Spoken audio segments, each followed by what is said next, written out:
Lucas POV. You know the woman. Tanong ni Sunday Jazz, na tinanguan ko naman.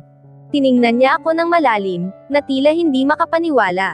Sa buong panahon ng pagkakaibigan namin, ay hindi ako ni minsan nagtanong sa kanya ng kahit na anong tungkol sa kahit na sino, lalo na isang babae. You're telling me na ikaw ang may-ari ng restaurant na yan. Tanong ko din at tumango din naman siya. Although hindi ko iyon ipinagkakalat, and only a few know about it. The previous owner left the country for good, kahit na sobrang lakas ng restaurant nila, so I bought it. Are you sure the owner left the country for good? Tanong kong punong-puno ng pagdududa, making him laugh. Sobrang lakas. At ano naman ang akala mo, pinatay ko. You can investigate if you want. Sabi naman niyang iiling-iling. Ni hindi siya nagdamdam or nagalit man lang sa tanong, and mukhang wala lang iyon sa kanya. But I do want to investigate about that woman. Tumigil ka Sunday Jazz, sabi ko naman at tumawa ito ng malakas. So, iba siya sa mga babae mo. Wala akong naging babae. I mean, mga babaeng nagdaan sa kamay mo. Hindi ako umimik dahil hindi ko alam kung sasagutin ko ba ang tanong niya. Iba nga, dahil hindi pa rin ako sumagot, ay tumawa ito ng higit na malakas kumpara kanina.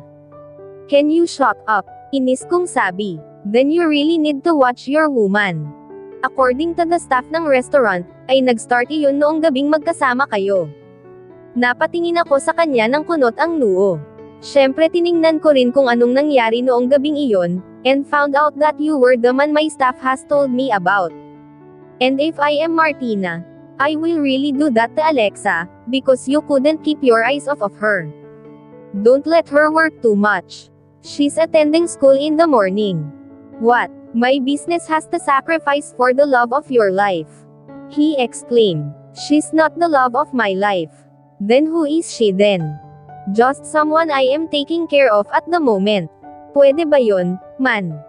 I looked into her resume and I found out that she's only 18. She'll be 19 soon. Hindi na niya napigilan pang tumawa ng husto dahil sa sinabi ko. Are you really going to do that? Paano ba naman, talaga namang humirit ka pa. Ngayon naintindihan ko na kung bakit wala kang kasamang babae noong nakaraan, at hindi rin humawak sa mga in-order ni De Silva. Look who's talking. Akala mo ba ay hindi ko napansin, nakakaiba ka rin noong gabing iyon. I know you when it comes to women, Sunday Jazz. Ang akala yata niya ay hindi ko napansin ang behavior niya, the last time we meet. Lucas, I don't know what that girl means to you. But if you want to protect her, make sure you do it all the time. I know Martina, and I know her father.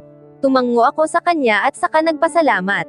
Pagkatapos ng ilang usapan, about sa isang negosyong gusto niya daw simulan na nagkaroon din ako ng interes, ay nag-schedule kami ng another meeting. Sa sasakyan, habang pauwi ay nanambalik sa akin ang nakaraan. Yung panahong ako'y bata pa, nalulong at lunod sa pagmamahal para kay Martina Cantiveros. 14 anyos ako, at kasalukuyang nasa high school nang makilala ko si Martina, na noon ay 14 years old din, kasama ang kanyang yaya, at 2 bodyguard. Sobrang ganda niya kaya naman nabighani talaga ako. Hindi ko alam kung bakit sa kanyang paglalakad, ay hindi ko mapigilan ang sarili kong sundan siya. Para akong nahipnotismo, at hindi nakatakataka iyon, dahil kahit ang ibang kalalakihan ay napapatingin din sa kanya. Sa kakasunod ko ay nakarinig ako ng usap-usapan, at napag-alaman kong anak pala siya ng konsehal ng aming bayan. Mukha na siyang mayaman, at ang kaalamang anak siya ng isang politiko ay lalo pang nagpaliit sa akin. Hoy, matuno yang chick, ang pabiglang sabi sa akin ni Lester, kasabay ang bigla ang pagtapik sa magkabila kong balikat. Ang ganda niya kasi talaga hindi ba? Parang wala sa sarili kong sabi. Hay naku boss, kung umaasa kang mapapansin ka niya ay tigilan mo na. Sigurado akong hindi ka magugustuhan ng magulang niyan. Boss ang tawag sa akin ni Lester kahit na magkaibigan kami, dahil nailigtas ko siya sa mga nakahuli sa kanya sa pangungupit dito rin sa palengke. At simula noon, ay hindi na niya ako tinatanan, dahil ako daw ang guardian angel niya. Malay mo naman. Sagot ko, at umiling-iling naman ito habang kinakamot ang ulo. Bahala ka na nga, Basta inuunahan na kita na para sa ganyang klase ng tao, at pamilya, hindi lang importante na matalino ka, dapat marami ka ring pera. Hindi ako nakaimik sa sinabi niya. Alam ko naman na rin kasi na ganun talaga dito sa mundo. Teka, kung wala kang pera, kahit na ano pang kabutihan ang gawin mo, dahil ang pera ay kapangyarihan. At sa posisyon ng tatay ni Martina, ay sigurado akong iyon ang hanap niya para sa anak niya. Pera. Akala ko ay hindi ko na makikita pang muli ang pinakamagandang babaeng nasal ayan ko. Nang sumunod na linggo, ay nasa simbahan naman ako. Kahit papaano ay nagsisimba ako, para naman humingi ng guidance sa Panginoon. Patay na ang nanay ko, at ang tatay ko naman ay hindi ko pa nakita kailanman. Ang mga kamag-anak ng nanay ko ay ayaw naman akong akuan, pero pasalamat pa rin ako, dahil sa isang tiyuhin, na hinayaan akong makitulog sa bahay nila, ngunit kailangan kong magbayad. Hindi nga lang kasing mahal kung talagang nagre-rent ako. Kaya naman panay ang trabaho ko. Bukod sa pagiging kargador sa palengke, ay nagpapabayad rin ako bilang taga-igib ng tubig. At ayun na nga, paglabas ko ng simbahan, ay hindi sinasadyang makita ko si Martina, na mukhang tinakasan ang kanyang yaya at bodyguard. Sinundan ko siya, dahil baka kung anong mangyari sa kanya. Nakalayo na siya, at sigurado akong hindi na siya mahahabol pa ng mga kasama niya, kaya naman nag-alala ako. Imbes na pumunta sa palengke para magtrabaho, ay nakasunod pa rin ako sa kanya. Hanggang sa may hamarang na sa kanya na mga binatilyo. Kilala ko ang mga iyon, at kabilang sila sa mga rugby boys ng simbahan. Sila yung mga kabataang tambay, at makikita mong sumisinghot ng rugby sa gilid ng simbahan. Tili ni Martina nang bigla siyang sunggaban, at hilahin ng isa sa tatlong kabataan na mukhang katatapos lang sumangot, at hay na. Mabilis akong lumapit at inagaw si Victoria sa kanila. Mabuti na lang, at hindi nasaktan ang babae dahil sa lakas ng paghablot ko. Hoy, huwag kang makisali dito ha, kami ang unang nakakita sa kanya, galit na sabi ng lalaking kanina lang ay may hawak kay Martina, na ngayon ay nakakapit na sa aking braso, habang takot na nakatago sa aking likod. Hindi nyo ba siya nakikilala? Kung ayaw nyong samain ay magsialis na kayo. Aba, malakas ang loob mo ha. Sabi ng isa pa sabay sugod. Ay, tili ni Martina, nang akala niya ay tatamaan ako ng suntok. Ngunit mabilis ko iyong naiwasan kasama siya. Halika na, tumakbo na tayo. Hindi rin nila tayo titigilan, kaya dapat ay turuan ko sila ng leksyon, na hinding-hindi nila makakalimutan, tugon ko kay Martina. Sige na, tumakbo ka na at tumakas. Iyon lang at sinugod ko na ang mga kabataan, kahit na mag-isa lang ako. Maraming salamat, sabi ni Martina nang tuluyan ng nagtakbuhan ang mga nangharang sa kanya, matapos mangako sa akin na hindi na sila uulit. Hindi sa pagmamayabang, pero kahit na 14 pa lang ako ay malaki naman akong tao. Isa pa, botok ako sa trabaho, kaya naman kung sa lakas at lakas rin lang ay napakalaki ng lamang ko sa kanila, lalo na at mga high na nga sila sa solvent. Walang anuman. Sa susunod, huwag kang maglalakad mag-isa. Paano kung wala ako? Paano kung hindi ko siya nakita at sinundan? Ano na kaya ang nangyari sa kanya ngayon? Ako nga pala si Martina, mahinang sabi niya, na tila nahihiya pa dahil bahagya pa itong nakayuko. Alam ko, bigla siyang nagangat ng tingin sa akin, kilala ang tatay mo dito sa bayan natin, kaya huwag ka nang magtaka kung bakit ko alam. Tumango-tango siya na tila nalungkot. May nasabi ba akong hindi mo nagustuhan? Ha, wala na naman. Nakangiti siya nang sabihin niya iyon, ngunit may halong lungkot pa rin sa kanyang mga mata. May problema ka ba? Pwede mong sabihin sa akin. Inangat ko ng aking daliri ang kanyang mukha, mula sa kanyang baba, para magkasalubong ang aming mga mata. Ngunit imbis na tumugon, ay bigla na lang siyang tumingkayad. Nanlaki ang mga mata ko, nang maramdaman ko ang kanyang mga labi na lumapat sa mga labi ko. Nakadikit lang iyon, kaya naman alam kong hindi siya sanay gawin ang ganong bagay, na natural lang, dahil nga pareho lang kaming 14 anyos. Pero dahil sa tagal ng pagkakadikit ng aming mga labi, ay mabilis akong nakahuma. Nagustuhan ko ang sandaling iyon, kaya naman hinapit ko siya sa kanyang baywang, at saka pinagalaw ang aking bibig. Hindi ko alam kung tama ba ang ginagawa ko, pero naramdaman ko na lang din na gumagalaw na rin ang sa kanya. Yes, we are each other's first kiss. Nakarinig ako ng tunog ng papadating na tricycle, kaya naman mabilis akong lumayo sa kanya. Nakita kong parang nagulat siya, at may bahid ng sakit sa kanyang mukha. Gusto ko yung ginawa natin, promise, mabilis kong sabi. Kaya lang ay may paparating. Nakita niya ang tricycle, at doon lang siya ngumiti kasabay ng pamumula ng kanyang pisngi. Hinila ko siya sa may gilid ng kalsada, kung saan may malalaking puno na maaaring magtago sa amin. Ako si Lucas, nakangiti kong sabi, habang nakalahad ang aking kamay, na tinanggap din naman niya ng nakangiti rin. Kitang-kita ko ang saya sa kanyang mukha, at sigurado akong ganun din ang mababanaag sa akin. Iyon ang naging simula ng aming pagkakaibigan. Pero dahil naramdaman at naranasan na namin ang tamis ng una naming mga halik, ay nasundan pa iyon sa tuwing nagkikita kami. Kaya naging malinaw ang aming relasyon na itinago muna namin. Pero ipinaalam ko syempre kay Lester, na matalik kong kaibigan dahil alam kong hinding-hindi niya iyon ipagsasabi sa iba. Naging masaya ang relasyon namin, laging may ngiti sa mga lobby ko, kahit na sa tuwing nagtatrabaho ako, at may nakapasang mabigat sa balikat ko. Lalo akong naging persigido sa pag-aaral, dahil gusto kong magkaroon ng maipagmamalaki sa kanya. Para mas madali akong matanggap ng kanyang mga magulang. Naging scholar ako ng tatay ni Martina, nang maging mayor na ito ng bayan namin. Ito mismo ang lumapit at nag-alok sa akin noon.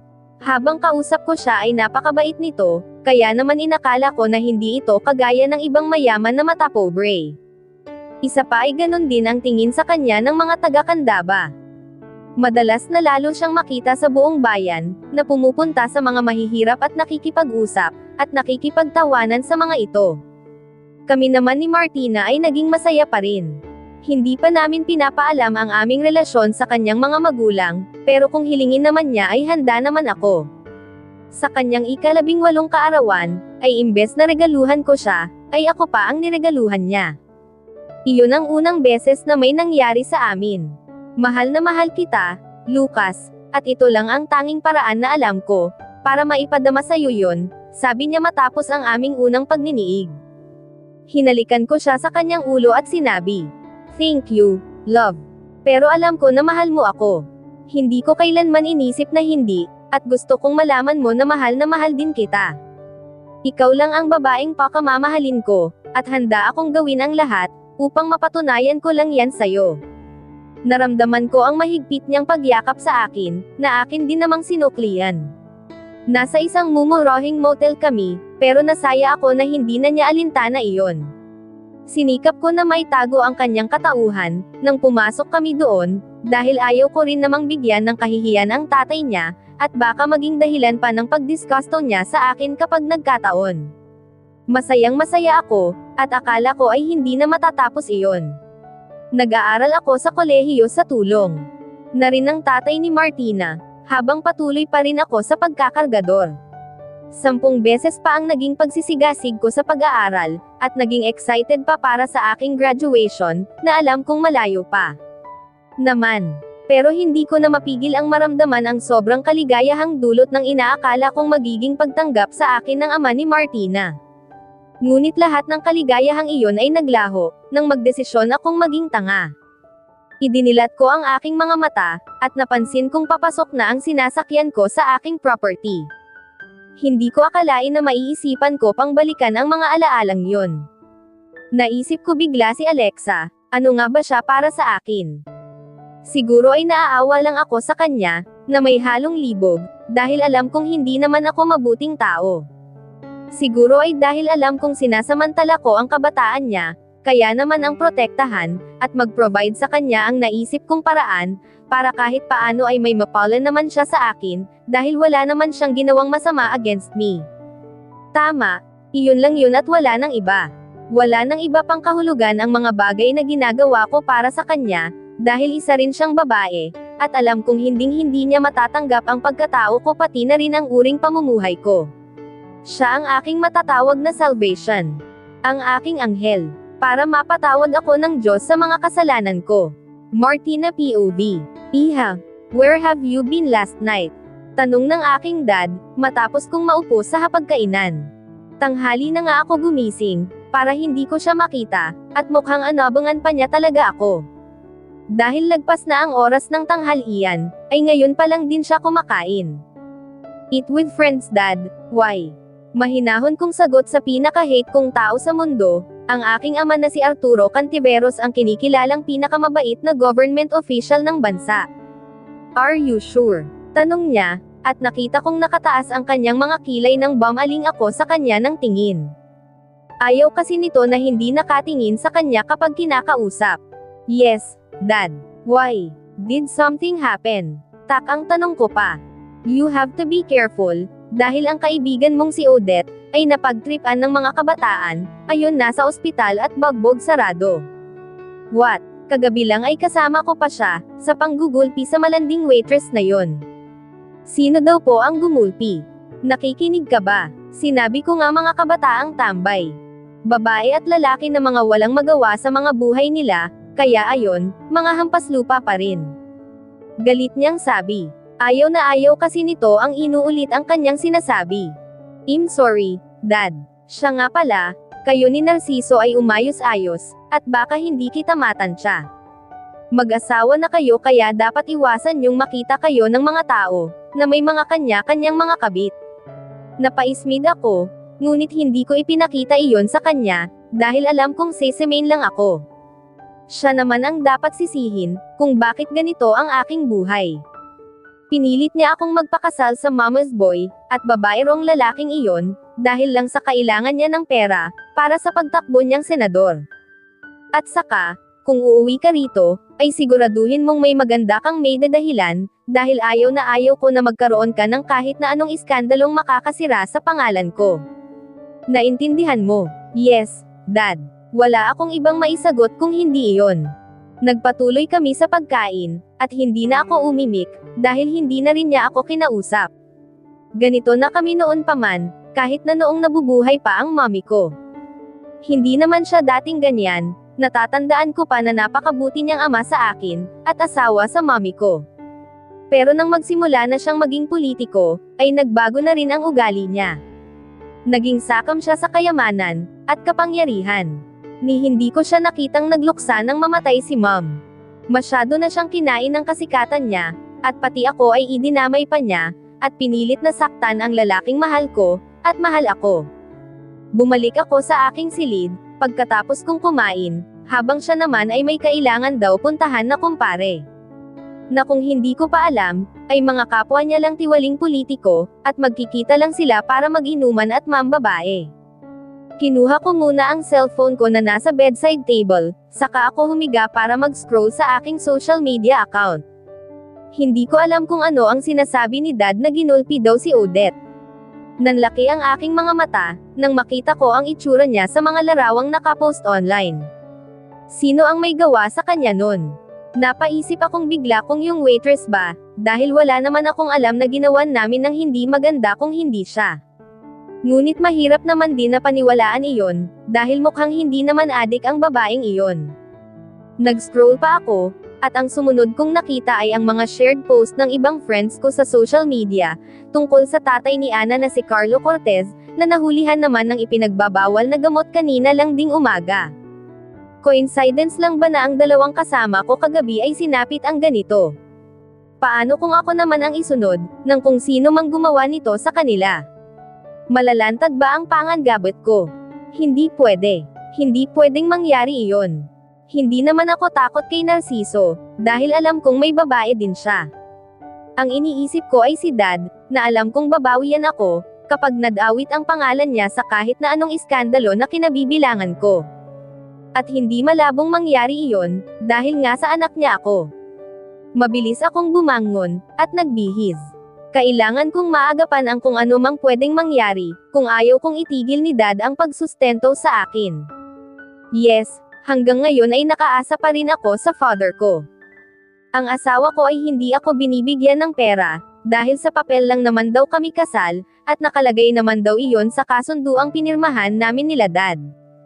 Ang kapal ng mukha, ayaw niya akong bigyan ng pera, pero ginagamit niya ang katawan ko kahit na may mga babae na siya. Hindi ako makatanggi, dahil magpa-file daw siya ng divorce, kung tatanggi ako na lalong hindi niya pwedeng gawin, dahil ako rin ang malilintikan sa dad ko. Ang punot dulo ng lahat ng pangyayaring ito sa buhay ko ay si dad. Pero wala akong magawa. Umalis ako ng bahay namin, at hindi na nagsama pa ng bodyguards.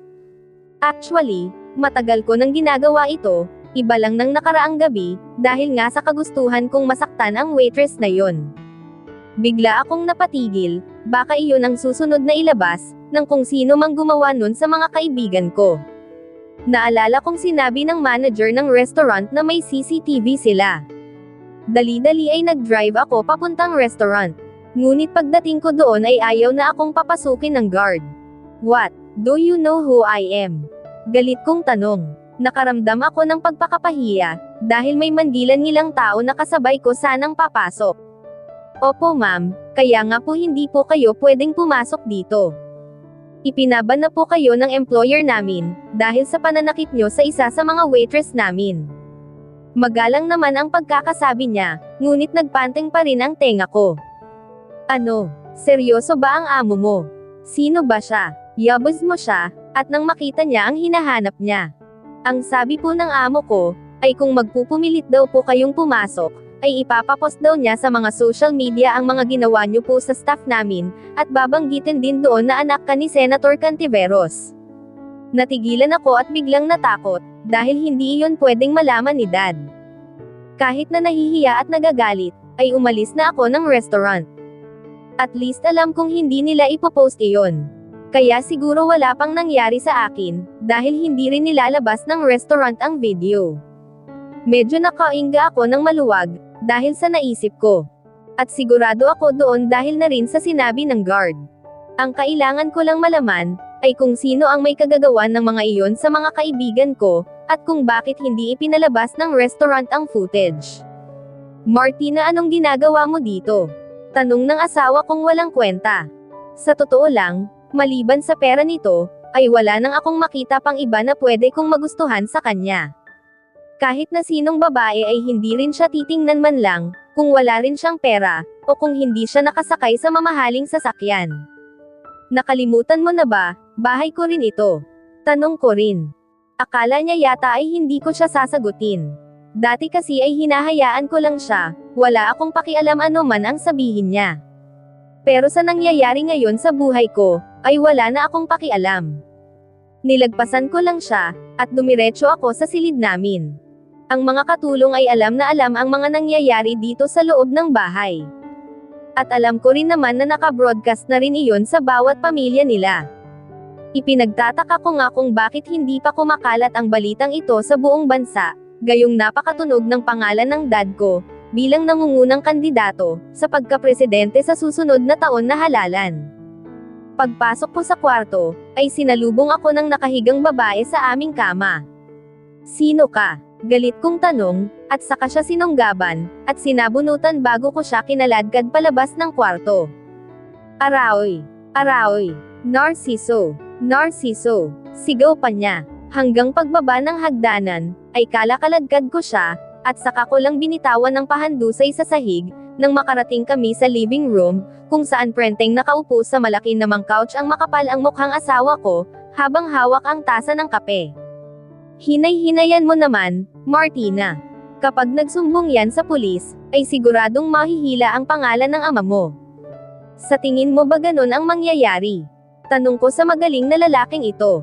Hinablot ko ang buhok ng babae niya, at saka itiningala sa akin. Magsusumbong ka? Tanong ko sabay sampal sa kanya. That's enough, Martina. Awat ng walang kwenta kong asawa, pero hindi ko siya pinakinggan. Magsusumbong ka? Magsusumbong ka? Paulit-ulit kong tanong ulit sa babae, kasabay ang paulit-ulit ko ring pagsampal sa kanya. Hindi ako magsusumbong. Sagot niyang pasigaw habang umiiyak, at sinusubukan niyang tanggalin ang kamay ko sa pagkakasabunot sa kanya. I said that's enough. Galit na sigaw ni Narciso sabay tayo, matapos nitong ailapag sa center table ang tasa ng kape na hawak niya. Napangisi ako nang unti-unti itong lumapit sa akin, nang hindi inaalis ang kanyang tingin sa akin. Nang makalapit na siya ay hinawakan niya ang kamay kong nakahawak sa buhok ng babae, bago dinala sa kanyang bibig at hinalikan. Binitawan niya iyon at sa kanya binalingan ang babae at itinayo. Inayos pa niya ang buhok nito, at saka ngumiti bago nagsalita. Ang sabi ko sa'yo umuwi ka na di ba? Umiiyak naman na tumango ang babae kasabay ang paghikbi. Alam mo naman ang papel mo sa buhay ko, kaya dapat masunurin ka. Biglang sigaw nito, at suntok sa mukha ng babae, kaya muli itong bumalik sa sahig. Ronaldo, Ronaldo, tawag niya sa bago naming boy. Sir, tanong nito matapos iumapit, at nagulat pa nang makita ang babaeng nakahiga sa sahig, habang sinusubukang bumangon na sigurado akong mahilo-hilo, dahil sa tinanggap na suntok mula sa walang kwenta kong asawa. Itapon mo nga ang basura na yan. Napahalakhak ako ng sobra dahil sa sinabi niya. May nakakatawa ba, Martina? Tanong niya sa akin, habang si Ronaldo ay inaakay na ang nakabra at panty lang na babaeng patuloy sa pag-iyak. Meron, ikaw, naningkit ang kanyang mga mata na tila gusto niya akong saktan, pero binalaan ko siya. Kalmayan mo ang sarili mo, dahil ako ang makikipaghiwalay sa'yo, kapag sinaktan mo ako. Alalahanin mo, balak ng ama mong tumakbo bilang vice governor. Hindi siya nakaimik, ngunit nagtadyos ang kanyang bagang. Kung dati ay ako ang tinatakot niya, ngayon ay hindi na. Pareho kaming sisemain sa mga tatay namin, kung gagawa kami pareho ng kahit na. Anong makakasira sa mga pangalan nila? Kagaya ng dati, wala akong pakialam kung ano man ang gawin mo, huwag mo lang madala-dala dito sa pamamahay ko ang sinuman sa mga babae mo. Naningkit ang kanyang mga mata, bago niya ako sinakal at sinabi, tandaan mo, Martina, asawa kita, subukan mong bumalik sa lalaki mo, at sisiguraduhin kung hindi mo na siya makikita pa. Nanlaki ang mga mata ko sa sinabi niya. Kahit kailan ay hindi niya ako pinagbantaan, sa kung sino mang lalaki ang kasama ko. Ngayon lang, at parang alam ko na kung sino ang tinutukoy niya. Sa tingin mo dahil mukhang mayaman na siya ngayon, ay kakayanin niya akong talunin. Anong kakayaning talunin ang pinagsasasabi mo? Tanong ko din sa kanya, kahit na nahihirapan akong huminga dahil sa pagkakasikal niya sa akin. Wala pa man ay wala ka ng panalo sa kanya. Kahit saan ka tingnan, ay talunan na talunan ang itsura mo. Kahit nung mahirap pa lang siya, wala ka nang binatbat sa kanya. Umangat ang kanyang kamay para sampelan ako, ngunit hindi niya itinuloy. Talaga naman kasing hindi niya pwedeng gawin iyon. Ako naman ay hindi na magpapatalo, or magmamakaawa sa kanya. Kaya kahit na nahihirapan ako dahil sa pagkakasikal niya, ay nakipaglabanan din ako ng titigan sa kanya. Mark my words, Martina. Subukan mong makipagkita ulit sa kanya, at pahihirapan ko ng husto ang lalaking iyon sa harapan mo, bago ko siya tuluyang patayin. Nakaduro pa siya sa akin nang sabihin iyon, bago ako binitawan, at naglakad na palabas ng bahay, habang sinusundan ko lang siya ng tingin. Ito ang buhay na meron ako, malayong malayo sa buhay na pinangarap ko, namin ni Lucas noon. Kung alam ko lang na ganito pala ang mangyayari, di sanay sumama na lang ako sa kanya noon. Kung hindi ako natakot na maghirap, at mawala ang lahat ng bagay na tinatamasa ko, sana ay masaya ako sa piling ng lalaking tunay kong minamahal. Pinunasan ko ang luhang tumulo sa aking pisngi ng aking mga kamay, saka bumuga ng hangin at huminga ng malalim. Tumingin ako sa paligid, at na-realize ko na baliwala ang lahat ng karangyaang nakikita ko ngayon, dahil hindi si Lucas ang asawa ko. Pero may pagkakataon pa ako, makakatakas din ako sa demonyo kong asawa, at sasama ako kay Lucas. Kahit na nararamdaman kong hindi na niya ako ganun kagusto, ay pipilitin kong mapaibig siyang muli.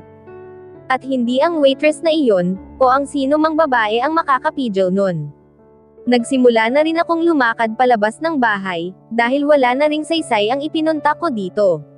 Gusto ko sanang magpahinga, ngunit nasira na rin ng tuluyan ang araw ko.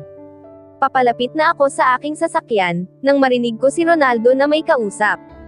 Ha, ang walang hiyang Alexa na yan. Sigurado ka na nakita mo siyang nagtatrabaho sa isang restaurant? Galit na tanong ng matanda. Alexa, restaurant. Iisa ba ang tinutukoy niya sa babaeng kinabubuwayzetan ko? Alexa POV. Tuesday na pero hindi ko pa rin masabi kay Lucas, ang tungkol sa pagyayaya sa akin ni Selena na lumabas. Hindi ko rin alam kung paano ko sasabihin sa kanya, at hindi ako makabuelo or makahanap ng tamang timing, para magpaalam.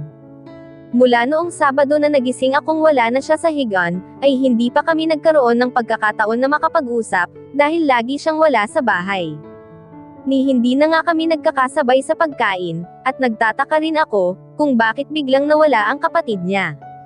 Kakatapos ko lang magtanghalian, at naisipan ko na namang tumambay sa may pool area. Naupo ako sa isa sa mga upuan doon, at saka ko kinuha ang aking cellphone. Pero hindi pa man ako tumatagal sa pag-scroll, ay nagulat na lang ako nang biglang may magsalita sa aking likuran. Tapos ka nang magtanghalian. Lumangon ako, at nakita ko si Lucas na palapit, habang nakasunod ako ng tingin sa kanya. Ang gwapo nito sa suot na itim na long sleeve polo, na nakatupi ang manggas hanggang siko. Ang tindig niya ay lalaking lalaki, at ang lakas ng dating. Kaya naman naiintindihan ko si Martina, kung sobrang selos ang maramdaman niya. Ha? Parang tanga kong tanong, nang bigla niyang iwagayway ang kanyang kamay sa tapat ng aking mukha. Kung tapos ka nakakaw kumain. Oo, mabilis kong sagot, habang inilalapag ang cellphone na hawak ko. Napansin ko namang tumingin siya doon.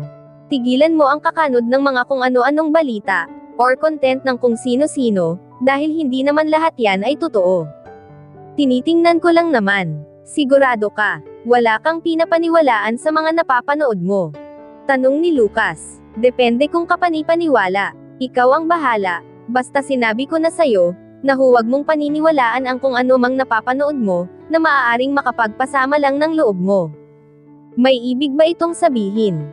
Wala namang nakapagpasama ng loob ko, maliban nung hindi niya ako isinama, dahil puro lalaki daw makakasama niya, ayun pala ay may Martina na siyang napili.